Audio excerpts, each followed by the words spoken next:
Okay, so we were talking about real estate mostly in the previous episode, but we teased a couple of times your platform, a technology platform for schools called School Dispatch. Can you give me 30 seconds on what School Dispatch is and why I should care? Sure. I think a lot of people will care. If you have kids or you were a kid, you probably experienced at one point or another you were absent for school. And so the process is generally your parent calls the school and they mark you down as absent or excused or whatever kind of nomenclature they use for that. And I just thought that was, let me back up for a second because actually my wife came up with this idea. I have to give credit where credit is due. Credit where credit is due. This would not be a thing without her for sure. Like I mentioned in last week's episode, I wanted to develop a widget and I wanted to do something interesting that solved the problem, but I couldn't figure it out. I tried to figure that out in the real estate space, like trying to scratch my own itch, but I was like, I think I was too in it to be able to see anything about it. And so my wife's a teacher and I asked her what her pain points were at school. And she said attendance for sure. Attendance is just a huge pain. So we talked about that for a little while. What does that look like? Could we develop a software or an app? And it really didn't make sense from the teacher standpoint. First of all, teachers don't make a ton of money. So what are they going to buy or what is the school going to buy for them just to help with attendance? They already have a way to take attendance. But then she said, what's really chaotic is the front office in the morning when everyone is on the phones, manning the phones because there's all these absence phone calls coming in. There's tardies coming in. There's voicemails to listen to. I mean, there can be hundreds, depending on how big the school or district is, there can be hundreds of calls going on in the morning and throughout the day. And so our first iteration of thinking about this was, when you call a pharmacy, you can just go through their phone tree and you can refill your prescription or something like that. And we thought, what if this was just automated so that the attendance staff don't have to touch this? What if we can just do that? And so when I first started talking with the developer, he said, a phone tree is a good idea, but actually it'll be cheaper and easier to test this out as a text-based platform.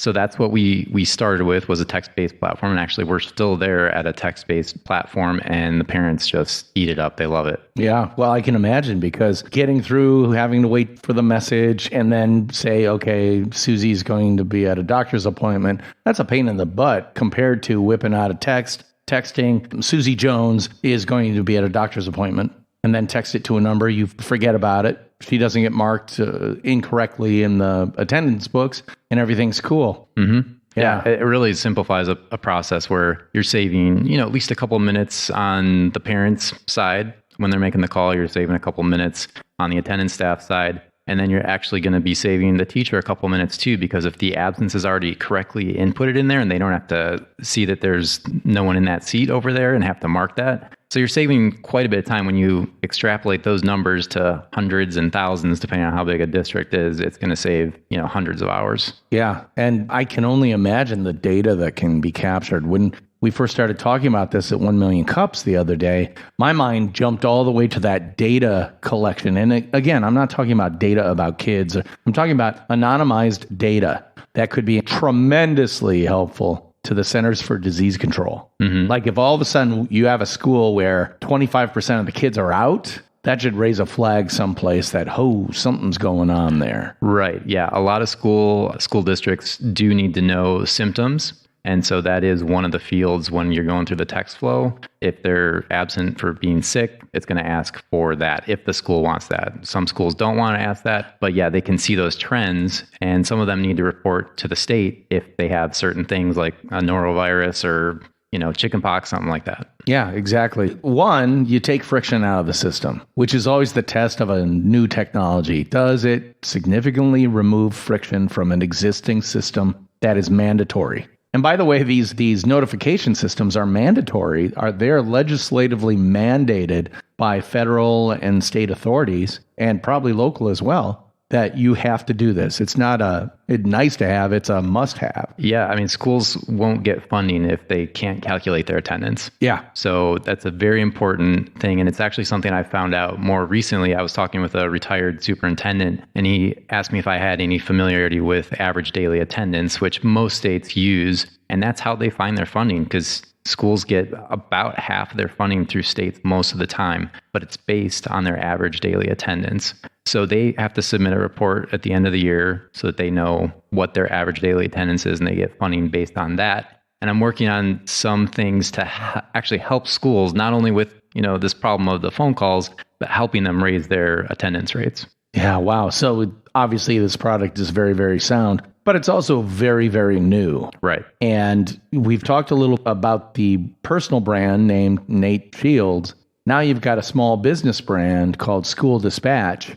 What are you actively doing right now to lay that groundwork, that foundational brand groundwork that's going to be necessary for your technology to scale successfully? I'm big into networking, so that's kind of my way of getting out there, meeting people, talking to people. It's what I prefer to do. I prefer a face-to-face with someone if I can. That's really hard to do sometimes, especially when you're talking about a technology that could easily scale to anywhere in the world. But some stuff doesn't scale when you're basically a startup, and we basically are a startup. So you have to be making those introductions. You're DMing people on Twitter and Instagram, just trying to find whoever you can, because I'm not networked in that space to the degree I am in the real estate investing space. Right. So that's been a little bit of a challenge, but it's also good. So the way we actually we were looking for a school to beta test in. Mm-hmm. And so I had a friend who was on the school board of a private school, and they were willing to beta test this last year. And we did that. And it went pretty well. I mean, there's definitely some bugs that we had to fix. And I mean, that's to be expected with any new technology, but they took a risk with us. And then the end of the school year came, and we were kind of like, well, now what? Yeah. we need to get into some big districts, or at least to a district. And so I was not aware at the time, but the administrator that we were in connection with at the private school, her husband was the superintendent of a district that was just one town over. Mm. So that introduction was fairly easy, and that's actually the first customer that we had. This episode of the Nonfiction Brand Podcast is brought to you by Nonfiction Brandversity. It's a free Facebook group dedicated to the art and craft of personal branding, and we'd like to invite you. Just search Nonfiction Brandversity on Facebook and ask to join. You're in, guaranteed. I can't wait to see you on campus. Well, and that's the key thing when it comes to building your brand. You have to demonstrate what you are, how you do it, and why people should care. And once you do it to one person, is there a way to take that one person and leverage it to other people? Can they be a force multiplier for you? Yeah, exactly. I mean, if they're happy, then they certainly can be. And what's interesting about school districts, especially if you're in a pretty big metro area like Chicago, they all talk to each other. Yeah. They all go to the same regional events. They're talking to each other. So once one uses it, another one's going to use the technology, and then another one. So it will grow, I think, organically based on which schools adopt it first. Sure. That, to me, is a real opportunity for you. And if you'll allow me to give you a recommendation, absolutely, it would be you came up with a key thing that I think is important, which was the average daily attendance KPI, key performance indicator, right? If that's the metric that states are looking at, if you were to go to a event or a conference, teachers are always going to conferences. If there was a conference, especially for school administrators, about how to not game the average daily attendance number, but how you can enhance or how you can get the best benefit out of it, where you literally demonstrate the ROI of several different things. Mm-hmm. And one of the things you demonstrate is School Dispatch. Mm-hmm. It's not a direct selling opportunity, hey, buy this thing. It's more like, here's the old way. Here's what studies have shown has been the average, whatever, ROI on it or whatever. And you literally take people down that pathway toward technology shifts and then say, and this is where it's going. Right. You don't have to say, and by the way, I'd love to talk to you about your challenges, because people will be walking up to you afterwards saying, I would love to talk to you about this solution. Mm-hmm. Yeah, absolutely. And I was doing some research after I found out about average daily attendance. Yeah. Because I was like, well, how can we use this? How can we help schools get better attendance rates? And I found some research online. And it's as simple as sending a postcard to all the parents at the beginning of the year that just says why it's important that your kid is at school. Right. When they did a study with that postcard, they only sent it once, and their attendance rates went up. significantly. So it's stuff like that. If you're communicating why it's important and that the school will actually get more funding because your child is there, that just explaining the why behind something is very valuable. And so that can mean tens of thousands, hundreds of thousands of dollars more money that the school district will get if they get an uptick of 1 or 2%. Well, and I love that kind of flip, because school dispatch is going to increase communication with fewer actual touch points with parents. And what I mean by that is, my daughter, Claire, thank you, Claire, way too many times left her percussion stick bag at home. So I would have to cart it over to the school and hand it to the people in the front office, and she'd come down and get it. Well, they're also on the phone when I'm dropping this thing off. They're slapping a Post-it note on that, and they're trying to do this, that, and the other thing. If all that phone call taking were handled by a system, they could spend more quality time engaging with me, the parent, which would enhance the brand of the school as well. Yeah, the attendance staff will have so much time freed up. I mean, they'll still have duties to do with the attendance, because there's still going to be some things that they have to be checking on and looking at the reports and stuff like that, making sure that the kids are where they're supposed to be. But this will free up so much time that they'll be able to engage with the parents, especially those with chronically absent kids, and figure out solutions to, engage with them and get them in school more often. Well, one of the things I like to tell people, especially people with new products, is there's a tendency to want to sell your product on features. It does this, it does this, it does this, it does this. Well, that's great. But here's the thing. Companies want to sell on features, but buyers want to buy benefits. Right. How is it going to help me? Is it going to free up my staff? I don't know of any school staff that is sitting on their hands doing nothing. Right. They're all wearing too many hats. Yeah. And undoubtedly, if you're a upper level administrator, you're hearing about it. We need more people. I need some help. If you can say one of the benefits to you, Mr. and Mrs. Administrator, is that you aren't going to be hearing those gripes or those legitimate concerns from your staff, that's a tremendous benefit, because believe me, one less gripe on my plate, that's a wonderful thing. Yeah, absolutely. Yeah, we want to put people in a position where they can do work that's more valuable for the school, and that should be more satisfying, I think, than sitting there listening to voicemails. So when you talk to someone about school dispatch, what are the first words out of your mouth? Basically, that we automate the process of how absences are handled at schools. I think everyone knows that it takes a phone call. And still, the surprising thing is to me that 99% of districts don't have any sort of solution for this. It's still a phone call. And that's what's still kind of bewildering. I mean, there are some other startups, I guess you could say, that are in the space, but no one's really gotten into the market at this point. And we actually just inked a partnership deal with the largest student information system provider in the US.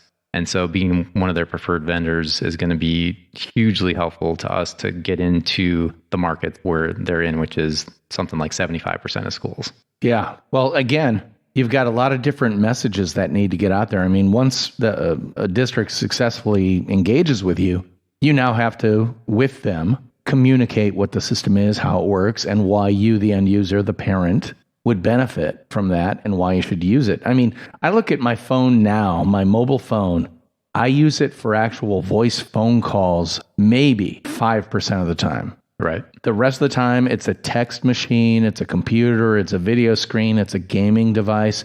The phone aspect of my phone is now the absolute minimal thing I use it for and want to use it for. In fact, the only inbound calls I seem to be getting are from all sorts of stupid people who are abusing spam phone calls, Right. Things like that. And so every time it rings, it's like it's an annoyance. Right. Meanwhile, if a text comes in, or I can text very quickly what I have to do, that's tremendously time saving. Yeah, I think the current statistics are something like 4 billion people in the world text multiple times a day, and that number is only going to continue to grow. People also check texts or will clear texts much more than a phone call, a voicemail, or an email. So it seems like the smart way to go. It initially was for a cost savings perspective, but now we found out that actually it's a lower barrier of entry to the parents, because we could have developed an app. Sure. But as I was researching another company that was potentially a competitor, they had an app, but it had like 1-star reviews and there was like 100 of them. Yeah. And a lot of them said if I could give it 0 stars, I would. And I'm not going to name the company, but we just saw that because it's so buggy and then parents have to remember another login and then it's, this and that, texting it makes a lot more sense. Yeah, because I'm guessing that the phone number is then linked to an account. So if I say Susie is sick today, they auto-populate the last name of the family and stuff like that? Yeah, I mean, it's attached to the school database, and so it knows the parents' phone numbers, and it knows which kids are at which schools as well. And so there's just one number as well for the entire district. So you don't have to have, this attendance hotline for that school, this attendance hotline for that school. It's just one number, and then it gets populated to the right place that it needs to go. And it's about as easy as you can get. Unfortunately, since we are on a podcast, you can't see it, but you can go to the School Dispatch YouTube channel and check that out in action. Definitely do that because you'll be able to really get a sense of the product, but I don't need to because I'm going, all I have to do is text Claire is sick today and boom. Yeah, you just follow the text flow. So you can text any character to get it started, and then it will just ask follow-up questions. So it gets everything it needs to go, and then it will go where it needs to go. So if Claire was sick, then it'll ask for symptoms and then what day. Wow. Parents who are listening, doesn't that sound pretty attractive? Go bother your administrators. Yeah, well, exactly. But that's really key because this is going to be a word of mouth product for a lot of people because it just makes so much sense. Right. But it also needs to be demonstrated. Mm-hmm. So, again, some advice that I would offer up is find every possible demonstration venue that you can. I know you're scheduled to speak at 1 Million Cups in a week or two? Yep, 2 weeks. Yep. So is a part of the thing you're going to be giving a demonstration of the product and how it works? Yes, absolutely. Well, that's key because I like to tell people that the number one goal of branding is differentiation. So remember when you were a realtor or a real estate professional, at first, no one could differentiate you from any other realtor or real estate professional. But over time, your reputation, your look, your demeanor, your relationships, those things all serve to differentiate you. Differentiation, number one goal of branding, but the number one technique is demonstration. Yeah, and that's key. And I brought up that we have this new partnership with a company, and they actually have their big annual conference coming up at the end of March. We decided to hop on board and be a sponsor there, which is not an insignificant amount of money. I bet. But it puts us in front of 1,500 decision makers. These are going to be the high level, the CIOs, the CTOs, the superintendents are going to attend this conference. And I was trying to think, as we'll have our little booth there with some swag, I mean, we're going to have to engage people somehow. And instead of just saying, hey, come over here, we want to kind of make it fun. We want to have a game, essentially. So it's going to be me and my partner in the business. We'll both have our phones because we've got Dispatch on our phones. And we're going to have like a text off. So we're going to have people engage with the software, and then the winner gets a sticker or something like that. But they'll get to see it in action, and then they can see the benefits of it. Yeah, that's key. I can't think of anyone other than old school Luddites who don't use technology, but the fact is they don't exist anymore in schools. No, and everyone in a sense is getting younger and younger. I mean, even when I was selling real estate, I had 80-year-old clients that preferred texting. Yeah. So it's not going to be a technology that's hard to figure out. Yeah. Well, that's very, very cool. So that's School Dispatch.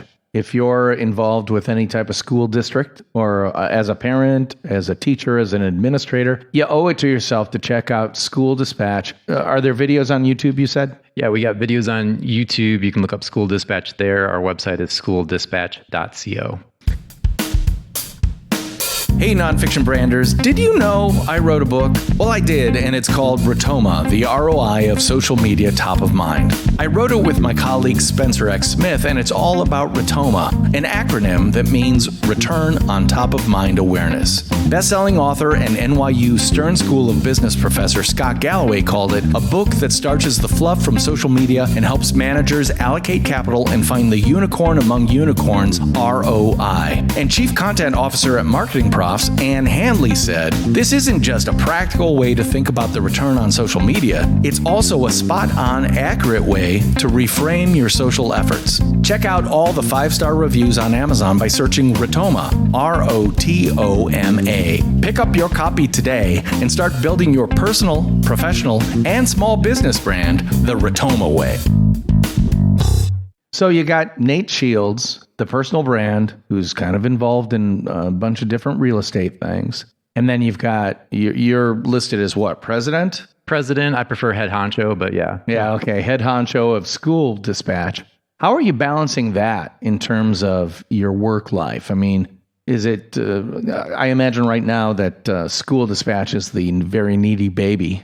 Yeah, it's definitely become that. I would say it's roughly 80% of my time is on School Dispatch at the moment. The real estate investing stuff kind of takes care of itself. I write an occasional article for Bigger Pockets and, throw up a YouTube video on my YouTube channel there. But that takes much less time. All of our properties are under property management, so it's not like that takes up a ton of time either, and I have a partner with that. So since this really is our little startup baby, yeah, it's starting to eat up much more time. Well, the good thing is you've laid the foundation very firmly for the one aspect of your businesses, your career, your professional life, that you've now got the bandwidth to devote to the needy baby. Right, exactly. And I'm happy to do it. I like new things. So this is new, and it's the thing about being an entrepreneur is just that it's an interesting problem to solve, and it's also a way for me to keep learning. And I think that's what's really key. It's not the sexiest product probably. And there are times where I thought, do I have a passion for this? And I think a long time ago, I probably didn't because I thought it was kind of unsexy. Right. But as I've grown with the product and what we're doing and the problem we're solving and the things I have to learn and the people I have to connect with, it makes every day super interesting. Well, there you go. Because again, you reframed your product in your mind. It went from mundane, prosaic, and now you're discovering the shiny, fun, interesting aspects of it. And no matter what your career is, if you are aligning your interests within that career, like I'm going to say plumbing, I would never be interested in plumbing. Would it be possible for me to get excited about plumbing? Well, yeah, if it were aligned with my interests, with who I truly am. So in my case, it'd be like, okay, let's market this plumbing company in a really fun way. Let's do videos. Let's come up with an interesting, exciting way to use newer forms, whether it's texting. Like if you texted flooded basement to us, or we got known for that, wouldn't that be cool? Okay, how do we do that? And then you can get excited about your, quote, boring sector. Back when I was an actor, there was an old saying about the plays I'd be in, there are no small parts, only small actors. And that's kind of true in business as well. There are no boring sectors. There are just boring people within that sector. So if you align yourself, your interests, and the way you do things in a way that builds your personal nonfiction brand, you can have a really successful professional career brand as well. Absolutely. So, well, welcome to Madison. I mean, it's Thank you. It's good great to to have you here. And let's talk just very, very briefly about two things that I think people don't necessarily think go together: entrepreneurship and work-life balance. Because from my point of view, you're doing both at the same time. Yeah, it's part of what brought us to Madison. Like you said in the last episode, it's such a balanced city, and we didn't have that balance in Illinois. I mean, there was like nothing to do where we were. There was just cornfields around us, and so we wanted something that was walkable and that had a lot of activities and restaurants and fun stuff to do. So that was part of like the life balance, like that we wanted to enjoy where we lived, even though we were taking ourselves out of our comfort zone. And a lot of people ask, like, why are you moving? Is it for a job, for a family? No, because we wanted to. And a lot of people don't get that. So we wanted to do that. And then along with being an entrepreneur, the beauty is, I work from home the majority of the time, but I try to get out to these networking events as often as possible. And I'll start doing actually quite a bit of traveling this year, probably going to a lot of these conferences. Well, it's kind of funny that you are not the only person who moved to a place because they wanted to live there. Frequent listeners of the Nonfiction Brand podcast will remember my friend Bea, my friend from Nelson, Tasman, New Zealand. Well, she's a Hungarian who just went to New Zealand on vacation and decided to move there and then find a job that was aligned with who she is, what she does, and she's been really, really successful there. Awesome. It's so great to have you on the podcast, Nate. I really wish you the best of luck with School Dispatch. And I want to talk to you more sometime about your teachable courses, because believe it or not, I'm interested in doing the same thing when it comes to helping people build their personal brands and their small business brands, following what I like to think of as the philosophy and practice of nonfiction branding. If you're listening to this podcast, it's likely you're interested in exactly that type of thing, because that's what we talk about here. So once again, for the Nonfiction Brand Podcast, I am DP Knudten, and he is Nate Shields of School Dispatch and all sorts of real estate things. Thanks for coming on the podcast. Thanks for having me, DP. All right, I'll talk to you everybody else next week. Bye-bye.